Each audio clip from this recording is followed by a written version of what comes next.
আল্লাহ তাআলা বলেন, কুল আরাআইতুম ইন আসবাহা মাউকুম গাওরান ফামান ইয়াতিকুম বিমাইন মাইন।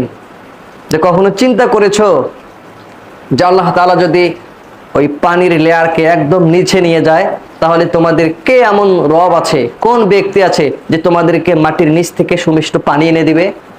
সুবহানাল্লাহ পড়েন। গরমের দিনে মানুষের তৃষ্ণায় ছাতি ফেটে যায় ভিতরে, তখন আমরা কি করি? টিউবওয়েলে গিয়ে চাপ দিয়ে গরম পানিগুলো বের করে দিয়ে ঠান্ডা সুমিষ্ট পানি বের করে এরপরে পান করে আমরা আমাদের ক্লান্তিকে দূর করাই কিনা? করাই। কিন্তু যদি এই পানি না থাকতো, সুমিষ্ট পানি যদি আল্লাহ রাব্বুল আলামিন এই সিস্টেমে আমাদেরকে না দিত, অন্য কোনো উপায় হয়তো যদি দিত, তাহলে কেমন হতো বলেন? কে পানি এনে দেবে আপনাকে আমাকে? আল্লাহ ছাড়া কেউ আছে? তারপরেও কেন আমরা আল্লাহ রাব্বুল আলামিনের ইবাদত করি না? তারপরেও কেন দিনে 5টা ফরজ 5 ওয়াক্ত নামাজ কেন আমরা আদায় করি না বলেন? এগুলো নিয়ে ভাবতে হবে।